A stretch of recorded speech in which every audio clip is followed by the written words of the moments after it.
And so this is the last of our series. Today we have two for the price of one.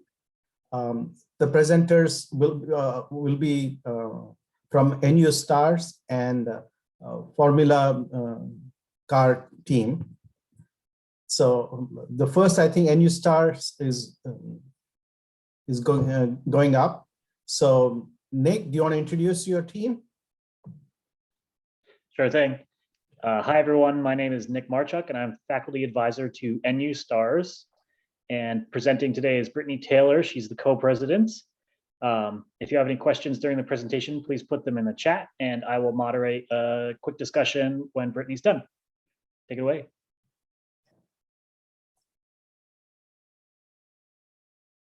Cool.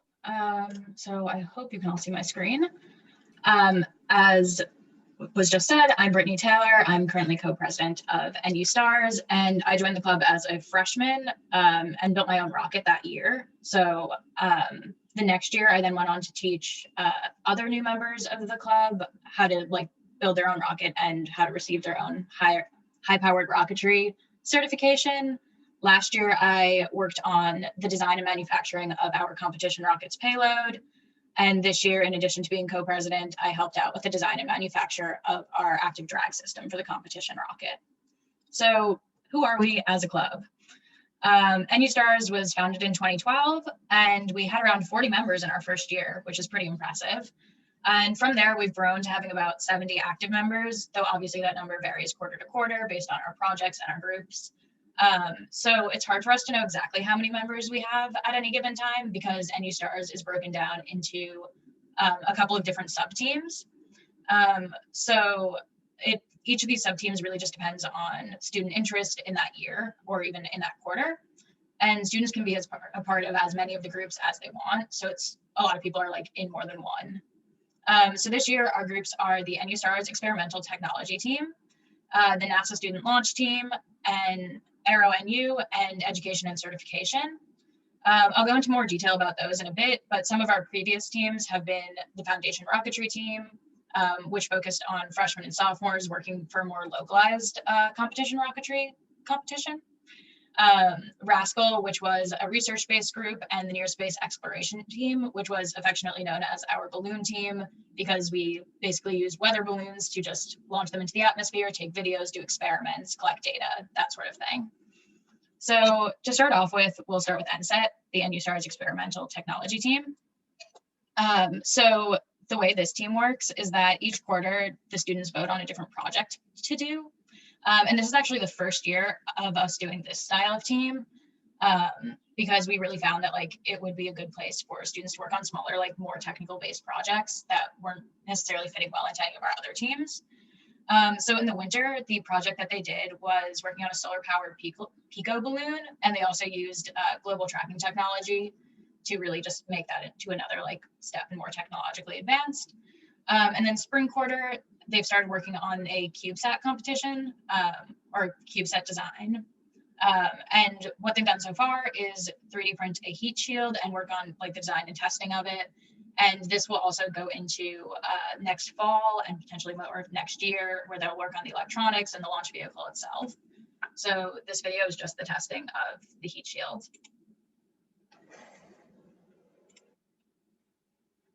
Yeah. As you can see, we had a lot of fun getting together and doing that.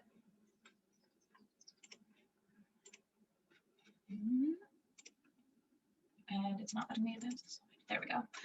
So the next team that I'll talk about is the NASA Student Launch Team. So this is our big rocketry team. So when you think NUSTARS, most people tend to think just rocketry, though we are a lot more than that.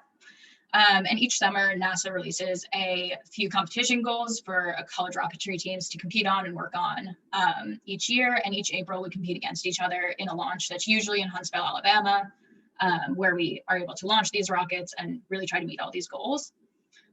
So this year, our competition goal was to have our payload deploy after landing and take a 360-degree picture 4 feet off the ground at the landing site. In previous years, our payloads have had to do things from fly a certain distance to travel across the launch field to a certain location and pick up samples to pretty much anything you can think of in the past. An additional aspect of the competition is that we reach our target altitude. So they give us a range of altitudes that they want our rocket to hit, and we pick one and we aim for that target altitude, which is why we've begun in the past few years working on this active drag system so that we can more accurately control how high our rocket goes. Last year, we actually came in third in target altitude, so we came very, very close to hitting the altitude that we wanted. The way NSL is structured is that generally we do most of our design work and analysis parts of it in the fall. That way, we're able to like teach new members skills about rockets and help returning members just like gain more experience. From a mechanical perspective, most of these skills include just CAD-based work in the fall, and then we move into more manufacturing stuff in the winter. So as I said, in the winter, we begin manufacturing and also the testing of both our payload and the actual launch vehicle. So we do a bunch of test launches, a bunch of tests on the payload, making sure everything works. And in the past 2 years, because of COVID, the competition launches have actually had to take part at our home launch fields, which are just in the like Wisconsin, Illinois area. But usually the competition launch will take place the first week of spring quarter. So after that, we sort of wrap up this aspect of NUSTARS. So as you can see here, there's some pictures from the actual competition from 2019. You can see our UAV, like our little drone in the picture on the right, and you can see the whole payload laid out with the rocket body on top of it on the picture on the left. So Aero NU is a team that actually wanted to be their own club originally to start, but the process to do that is relatively difficult. And because they're also an aerospace related field, and because of the structure of NUSTARS that already existed, we offered to take them in as another team for the past 3 years. They're really able to benefit from both NUSTARS' funding and like presence on campus that already exists, as well as like the members that we already have. And in return, NUSTARS gets just another awesome team to call part of their own club, which is great. So this year is Aero's first year of actually doing a full design, build, and fly cycle. So in the fall quarter, we spend the first 10 weeks designing the plane. And most of the goal of that is to make it easy to fly, like passenger type plane, which really informs most of the design decisions. They actually put 6 wooden passengers in there. And the goal of easy to fly is really like the big thing that's focused on, because you want to make sure that you don't crash the plane. So that really controls a lot of the design decisions, like the wing configuration, the flight control surfaces, and all of that. In the winter, we actually wrapped up our design process. It took a little bit longer than expected, and we started the beginning of the build. So some highlights of the manufacturing included getting to laser cut the fuselage out of balsa, using hot wire to cut the airfoil cross sections for the wings, and implementing servos to move our flight control surfaces. And lastly, in the spring, we wrapped up our manufacturing and began our pilot training. So we started with a ready to fly remote control plane, and then like had group members educated on how to use the various flight control surfaces for like a steady flight, and to like gain confidence in flying our own plane before we actually put our own one to the test. So the maiden flight for the plane is actually going to be later today, which is really exciting and hopefully works out. And the last group that we have active this year is our education and certification group. So it looks a little bit different this year because of COVID. I'll talk about what it usually looks like and then what we've done this year. So in non-COVID times, the majority of the effort for our education and certification team is actually focused on traveling to local middle schools to educate students there about space and getting them excited about science, and to work with them to build their own little rockets. So we do mini lessons each week, in addition to helping with each step of the build process for them. And each year, the education team also will work to educate new members of the club on the basics of rocketry, which always includes having members build their own rockets and work to get their own high-powered launch certification. I'll skip ahead to this slide so you can see sort of what one of those certification rockets will look like. Though this year, with everything being virtual, we actually switched the kit that we usually start with so that it was easier to build from home for members who weren't going to be on campus, and so that we could stay socially distant while building it, since we wouldn't have access to as many of the resources that we usually have. But since we weren't able to all be in person together and answer all the questions that usually come up while you're building these and really work together and like build that knowledge base, we actually found a really great series of videos that NASA has put out about high power rocketry. And we held a bunch of weekly meetings talking about those specifically so that everyone at the beginning of the year had a pretty solid, similar knowledge base about high-powered rocketry going into it. And the last thing I want to touch on in regards to student projects is our summer research program that we started last year with the extra funding that we saved from not having to travel because of COVID. So we used some of that extra funding to allow students to propose their own project ideas and work on them throughout the summer with either a team, like a small group, or even on their own. So the 4 projects from last year were using machine learning to trigger a rocket launch that, for example, like no people would be around when the motor was ignited. A second project was just a study in supercavitation. I cannot say it. And third was addressing a problem that the NSL team often has, which is real-time wireless communication. So a lot of work was put into improving that capability over this past summer. And the 4th summer research project that we did was modeling one of our UAVs, or our drones, that we've had in previous payload designs, and figuring out just sort of like how to best model a flight path for it and seeing if it'll actually work. So we'd love to continue this in the future and hopefully expand this to allow students to continue to like propose their own projects and really get excited about aerospace and explore stuff on their own. But ideally we'd be allowing like students get some credit for it or continuing to be able to fund this for them, which may get difficult once we have to start traveling again. So departmental support could be very helpful in that regard. But either way, we really liked having this initiative and this opportunity for students to really get to dig into like things that were really interesting to them. So the last thing that I want to touch on before fully wrapping this up, though, is our infrastructure development that we've put into this year. So as I said, because we haven't had to travel for COVID, we've actually had some leftover funding that we really wanted to invest in the future of the club. So we've partnered with Professor Krishnaswamy to increase Northwestern's aerospace capabilities overall. So he's allowed us access to space and catalysis, where NUSTARS was able to clean and clear and like totally prepare the space for technical use. Essentially, we just created an aerospace fabrication laboratory, which has been really cool.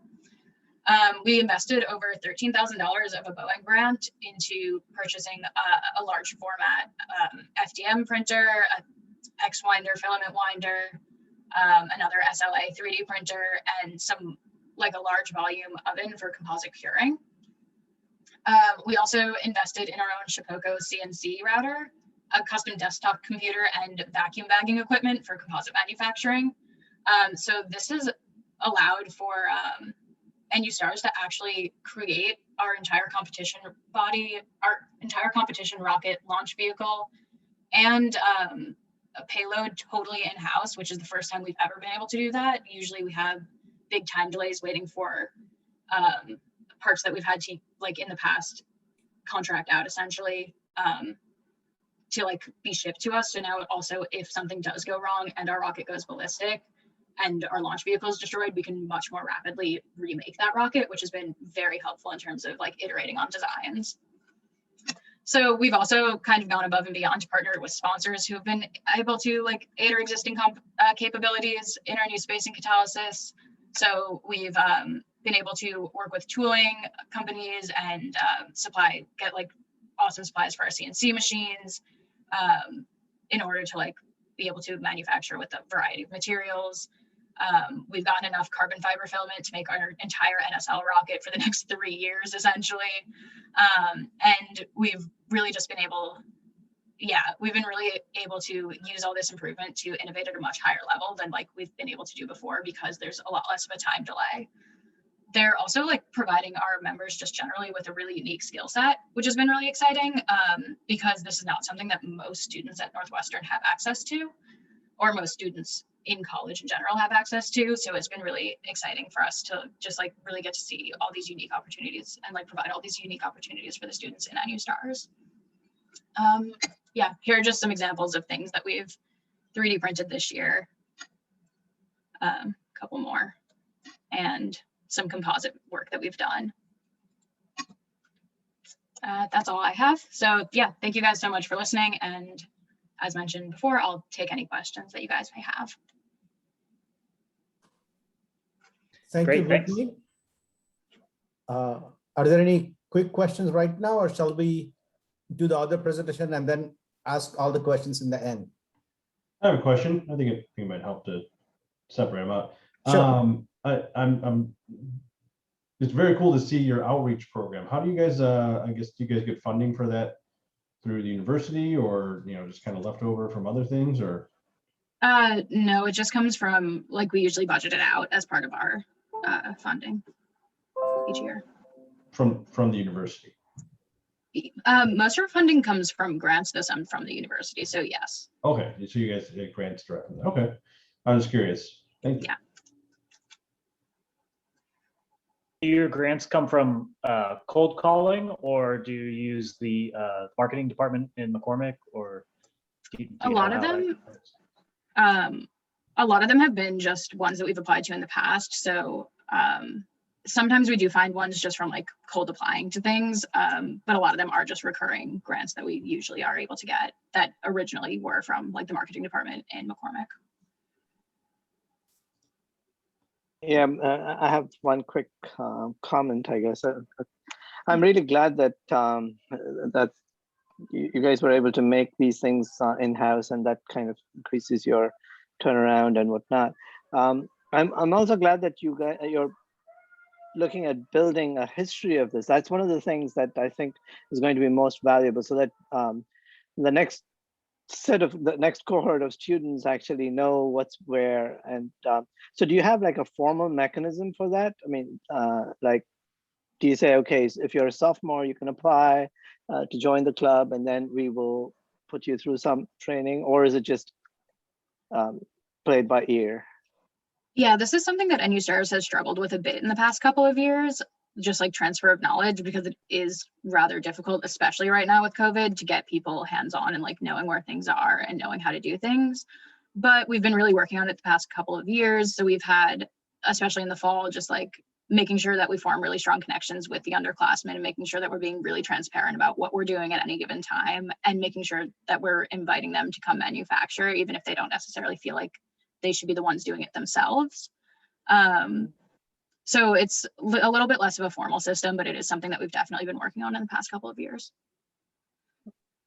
I would suggest you make that more formal. It will make Yeah. it easier for future generations. Yep. Yeah, the longevity of things like this, right? Clubs like this. I mean, if you have a tradition and a structure that passes on the knowledge to the next cohort, it should be really good. Mm-hmm. Yeah, one suggestion that the other group that I belong to, we started a box, and then everybody participates in the box, and that becomes our depository. Yeah, we have a big Google Drive folder that goes all the way back Okay. through like our founding in 2012. So that's been very helpful in terms of just like seeing what's been done in the past and going through old like groups that NUSTARS has had to find new ideas to propose for next year or for each upcoming year. Okay. Good. I'm looking at the pictures you have up right now. Are you guys machining? Are you guys making out of carbon fiber, just solid carbon fiber like parts, or are you guys using honeycomb and creating? I actually don't know the answer to that question. Hi, Brittany. I think I can talk about that a little awesome. bit. I did show up. Hi, everybody. I'm the other NUSTARS. Hello, nice to see some familiar faces. So composites, yeah, we've been doing tons of composite work this year with supplies we bought on our own, but also a bunch of supplies that were already in catalysis, as it is a composites fabrication laboratory all on its own. So in, let's see, the left 4 photos, those are straight up solid carbon fiber pieces.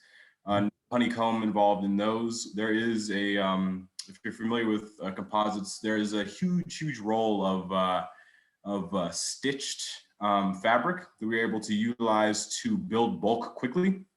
So for things that require significant thickness, we're able to get there fairly rapidly using sort of a novel material. The top left object is solid vacuum bagged carbon fiber, and that's about 3/4 of an inch thick. So we are able to make things that that thick, that robust, with the capabilities available in the lab. How do you, sorry, this is me being safety conscious. How do you guys handle the fine particle generation when you're machining things? Because that can be hazardous. Yes, so in the picture of the machining, I guess it's bottom second from left. There is like a dust boot first and foremost that conceals the fibers inside, the particles inside, and then it's kind of difficult to see, but there's also a vacuum attachment, so it stops the fine particles from being ejected using the bristles, and then the air that's there is sucked into a shop vac. And the way that a router works is sort of air comes in the top, it gets blown through the motor to cool it. And so it creates this sort of loop that takes air from the top and gets sucked into the shop vac. So we have pretty minimal ejection there. Okay. I'm glad because my lab's right next to it. So thanks. Does your group also have some interaction with SpaceX? Yeah, we've got a couple of members, a couple of alumni that come back and they recruit from our group, and so we've got 2 alumni right now in Hawthorne, and then they'll come back. Hosted them in a virtual event much earlier this year, probably fall quarter, and so we've also a couple of members going there this summer. I know Pieces, and then I'll be going there for a little internship before grad school as well. Okay, I think Professor Chen has a question. Yeah, I have a very quick question. I just wondered, what's the percentage of your members are from ME? Do you have members from other departments in McCormick? Yeah, we have members from pretty much every department in McCormick, and also some that aren't in McCormick at all. But I will say there is a pretty strong MECI presence just because there is a lot of manufacturing involved in all of the clubs across, or all of the groups across NUSTARS, as well as like electronics heavy stuff, which obviously wasn't focused on much in this presentation, but that is another big component of NUSTARS.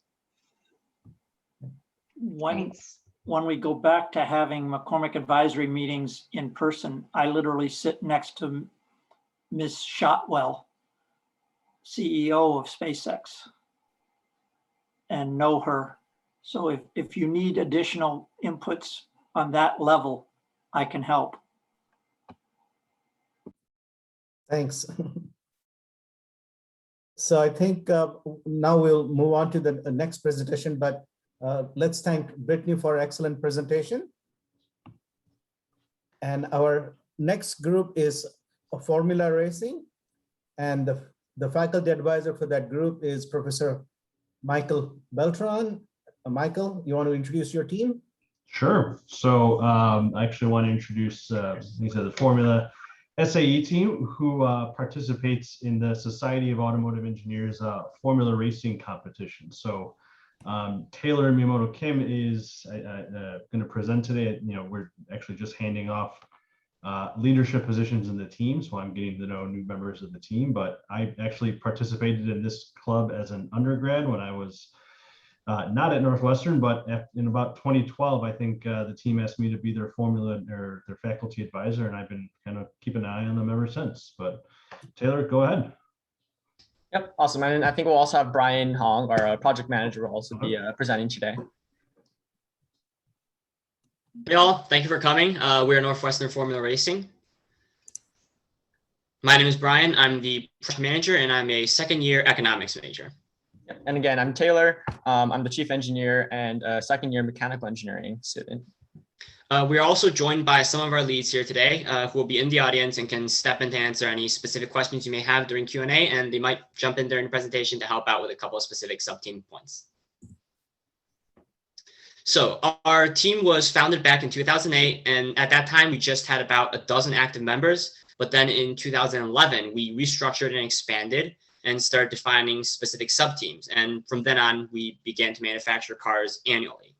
Our team currently consists of around 80 active members, dependent upon the quarter that we are working in.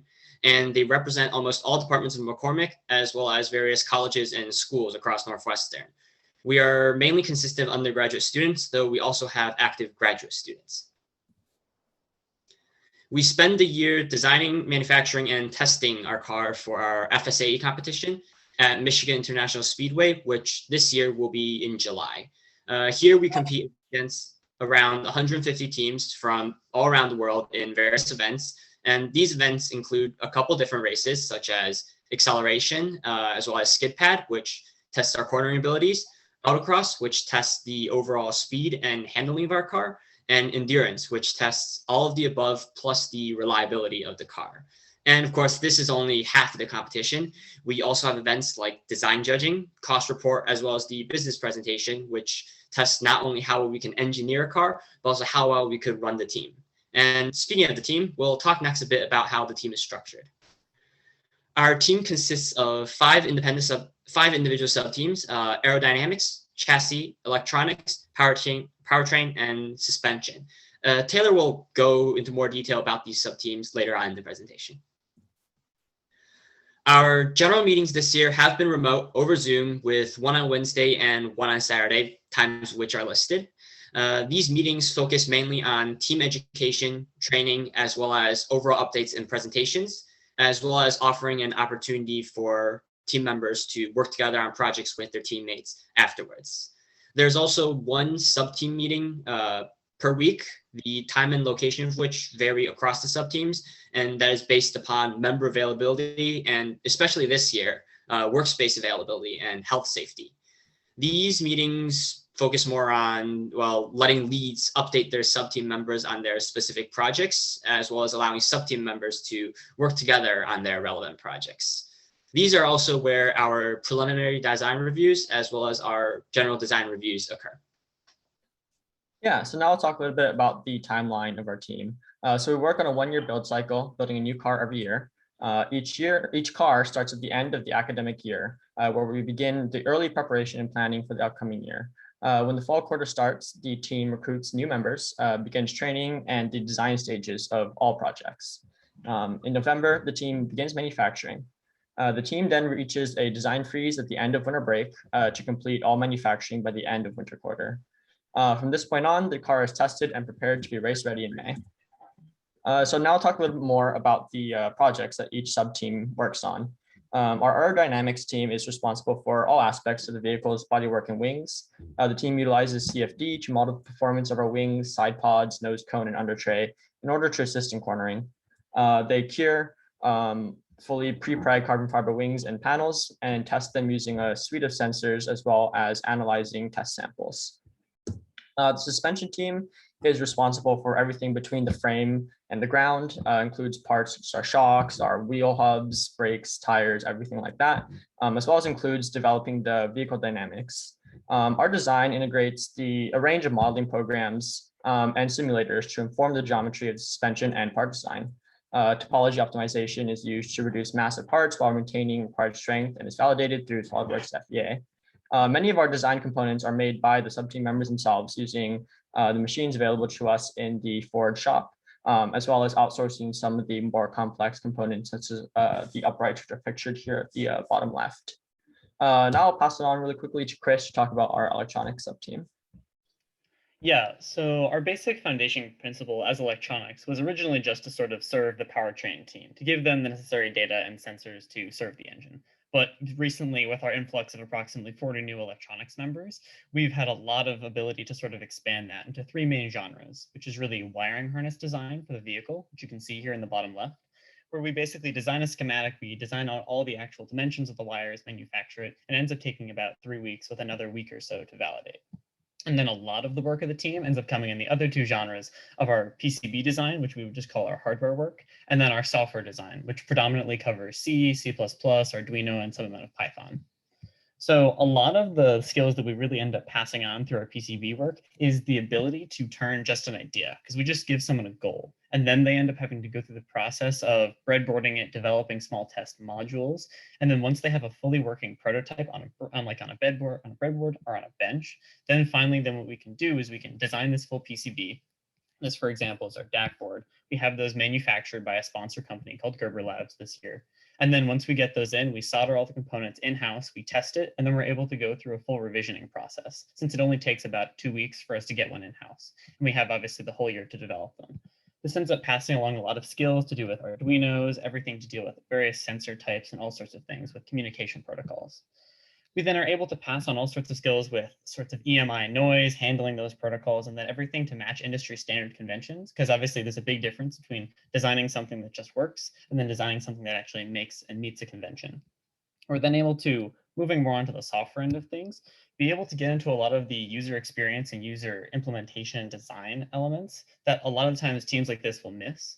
So right here, what you can see is our telemetry setup, where we actually have live data transmission polling at about 10 times per second coming from the vehicle to a wireless base station that has a range of about 1 kilometer that's able to give us live data about the vehicle. So this can be anything from our brake temperature to our wheel speeds to our coolant temperature, anything. So we can use this as both a safety thing to be able to track the driver and make sure nothing's going wrong, and also to be able to effectively understand the testing that we're performing in the car and be able to tweak things live.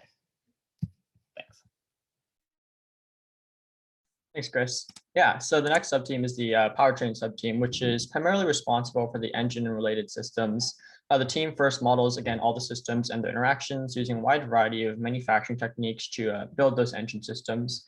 You can see here the intake, which is a carbon fiber part, which first gets CNC routed in a mold, a 2-part mold, with then a pre-preg layup, which is then in the final part is shown at the sort of middle right. They also work with fuel tank this year is a Kevlar composite fuel tank, as well as a number of different systems, including a Microtube Radiator to increase the thermal efficiency. The next sub team we'll talk about is the chassis sub team, which works on the frame and related systems for the car, such as the jigging and fixturing of the frame, the differential mounts, pedals, pedal box, and ergonomic elements like the floors, steering wheel, seat, and dashboard. The chassis members also work on the safety systems of the car, speccing the driver harness and validating the front impact attenuator to protect the driver in the event of a crash. Using both SolidWorks and ANSYS FEA to validate pretty much every mechanical component on the car, also ensuring that we adhere to the strict FSAE guidelines and rules. We also focus heavily on training and education on the team. Again, we find it's really important being a team that has a lot of history in passing on a lot of the information that members learn each year and making a sustainable car team for the future. So you can see here a bunch of pictures of our manufacturing training. We don't have a ton from a lot of our software training, but we spend a lot of time making sure that the returning members can work closely with new members to pass on those important skills. So looking to the future, Formula is making plans to transition to a completely electric car for the 2023 season. We plan on spending the next year developing the critical systems of the electric vehicle alongside our final internal combustion car, which will race next year in the 2022 competition. We feel that this is, a big step forward, aligning with both industry trends as well as trying to be more conscious of our sustainability on campus, as well as providing new experiences for different team members across not just mechanical engineering, but across the McCormick School. Now, to give you all sort of a bit of background regarding our team finances, our annual vehicle budget is around $90,000, which includes in-kind sponsorships, so software, raw materials, tooling, and all that. And here are just some of our title sponsors this year. This past academic year, we've managed to maintain 50 sponsors overall, and all of which either give cash or in-kind sponsorships. Now, to speak on, our career preparation, regarding career placement, the team works to make sure that members are prepared for employment after college.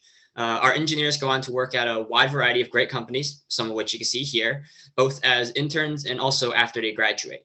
Even beyond that, we have non-engineering members who have entered other industries, for example, consulting and investment banking. On Formula, team members gain experience working on a large, diverse, and interdisciplinary team. The complex interactions between projects is what enables members to develop communication as well as leadership skills, and all of that contributes to a large, complex end product each year based on our annual build cycle. With deadlines, as mentioned earlier in our timeline, members are placed in a sort of environment that is similar to industry, that is both demanding as well as educational. And exposure to recruitment events, as well as being included on our annual sponsor resume packet, gives members exposure to and an opportunity to network with desirable and leading employees, some of which were listed earlier. Thank you all for listening to the presentation. If you have any questions, feel free to ask.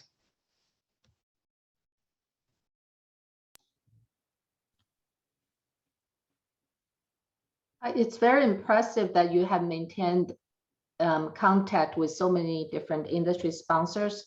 I just wonder, what is your strategy of keeping in touch with those sponsors, and who is doing this kind of work, in your group? Is this something done by a couple members or by someone who's designated to play that role? Yeah, so when it comes to maintaining sponsor relations with existing sponsors, so I'd say about 30 of those 50 sponsors are returning sponsors. That's the role of the project manager. So that would be my role in this upcoming year, and it was Anisha's role this past year, our past project manager. And those recurring sponsors we used to, well, when we obtained them, it was either through Northwestern University connections, like McCormick related corporate sponsors. For example, GM, Boeing all have McCormick connections. And some of our other sponsors are through simply just cold emailing as well as cold follow-up calling. And yeah, that's our sponsors' sort of workflow. Thank you. Just because I haven't had enough opportunity to pester you guys this year, what's a microtube radiator?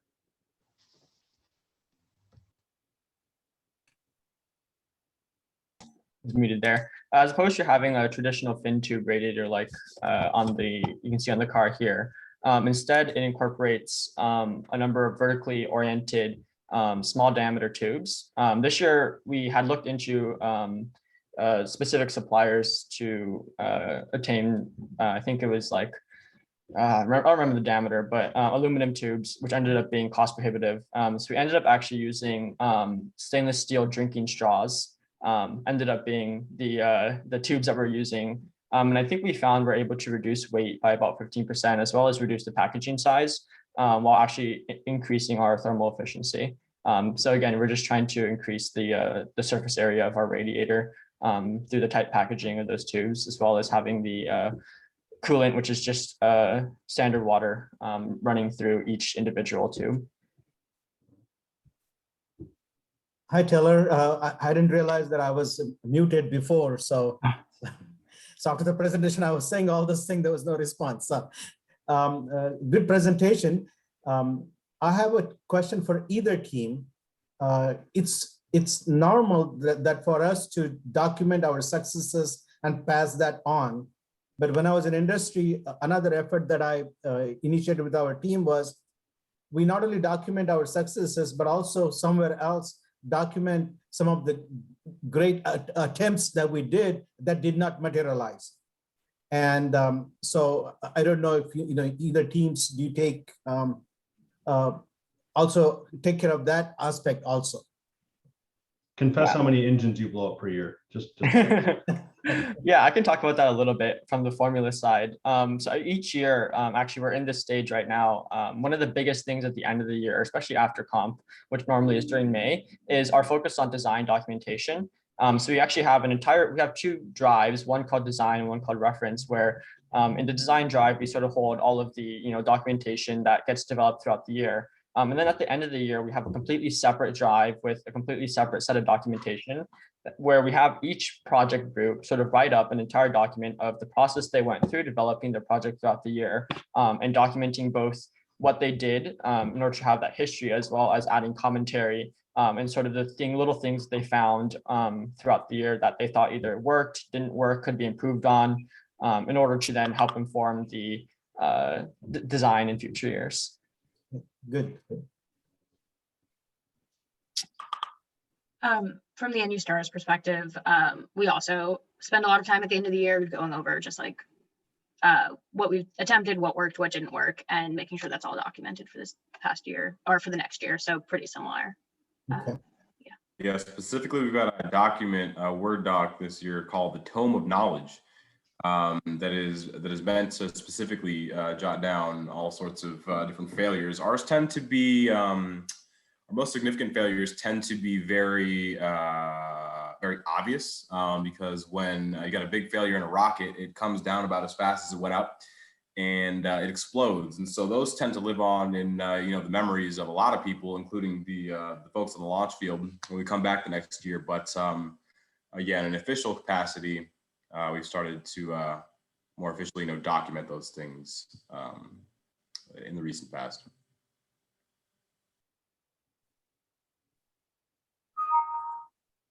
Professor Wagner is here, but Professor Patinkar has left. I think Brittany said the word supercavitation, if I understood right. Can somebody explain where it occurs and what are your thoughts on that?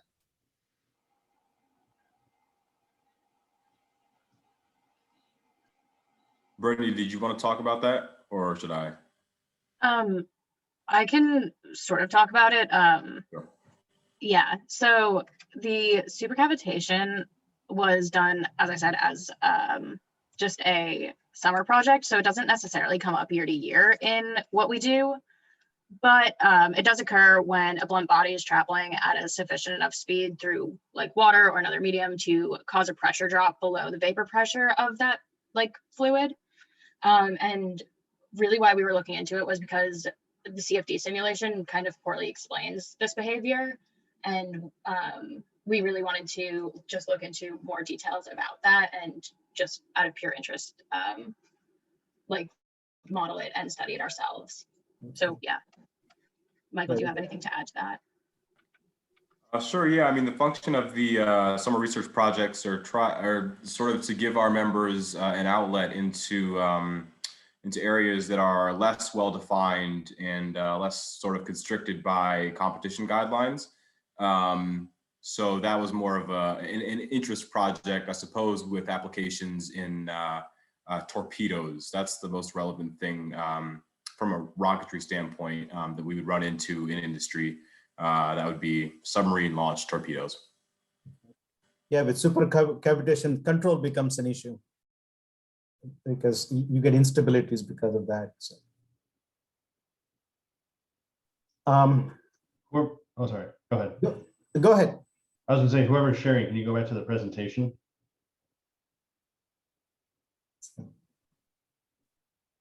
There we are. Okay. I was going to ask again because I haven't had time to bother you guys. Can you go back a few slides? I don't remember where it was. Just can you go on slowly? We're going to have to talk to whoever those students of yours are who go into management consulting and chat with them. Here it is. What is that thing on the left? Is that a steering gearbox housing? Yeah, so we had an issue this year where we had some issue with our constraint of our steering system. We have a double U joint where we were getting a weird deflection that we hadn't quite designed for. So we had to add some stiffness to it after the fact. This is one of those common recurring problems that I've seen in every team. Yep. So that first big block was the first iteration where we just had to make the car drive. So we threw a block of aluminum on the CNC and threw a bearing in there, and then was able to then refine the design through some topology optimization and some FEA cycles, and then CNC that bottom part that you see. I'll have to have a talk with whoever does. It's complicated. It's crazy looking. Yeah, it was I think 3 different setups in the CNC, and it was maybe 4 or 5 hours of machine cycle time plus all the setup. So yeah, it was a little bit much.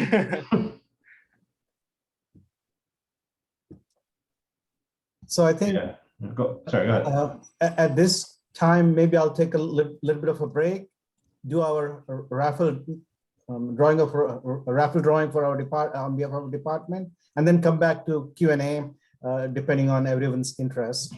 So I have names of all the participants in my hat here. I'm going to draw a name, and our custom is that you have to be present to win. So I'll call out names. If you're here, good, great. So first name I have is Brittany Taylor. Yeah, I'm still here. She's here. Okay. And Hillary will get in touch with you to, how to claim your award. Awesome. Okay.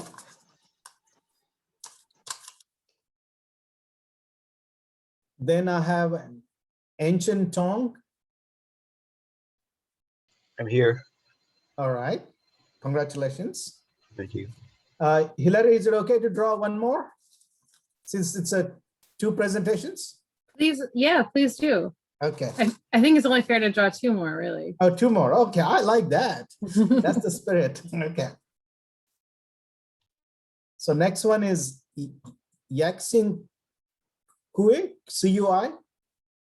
I don't see being here. Okay.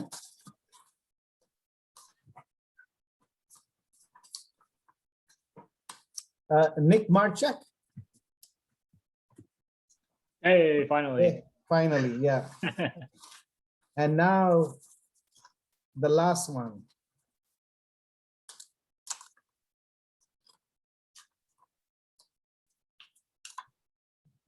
Brian Hong. Is Brian here? Yep, I'm here. All right.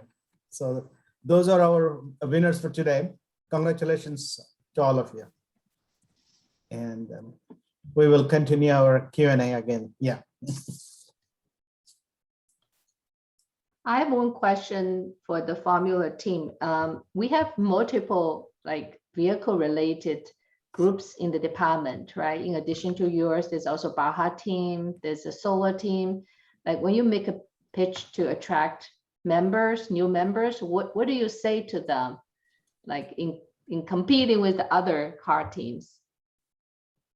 Yeah, so the way we actually normally do it is very collaborative. Usually we actually have a initial sort of interest meeting where all three car teams present to a large group of students, anyone who's interested in any of the car teams. So we sort of try to work together on our recruiting in that way. And then in each one, we sort of, I think each team had different strengths and weaknesses, on different design cycles with solar, and then both Baja and Formula are quite different styles of cars and work on some different problems throughout them. So we just try and emphasize sort of those differences and let the students sort of figure out from there what they're interested in. I think we actually do have a few students that are actually involved in multiple car teams as well. So it's sort of a mixture. Yeah, it's nice to hear that you're taking a collaborative approach and multiple students are involved in multiple groups. That's great.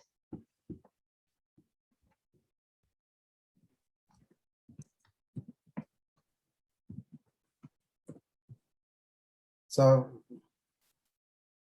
there are no more questions. Maybe we can bring this to closure. This is the last week of classes. So have a good last week of classes and the week of finals. And be safe out there. Yes, thanks Thank for you. everyone's participation. It's great to hear a range of activities that you have been, working on, and I have seen great projects coming out that from like this one that you're showing here. It's really using physics-based modeling and some of the techniques that you learn from, design courses and manufacturing courses. So it's great work, and we look forward. I know some of you might be graduating, and we look forward to celebrate with you in the coming few weeks. Thanks, Thank you. everyone. Yeah, bye now. Bye-bye. Thank you. Thank you.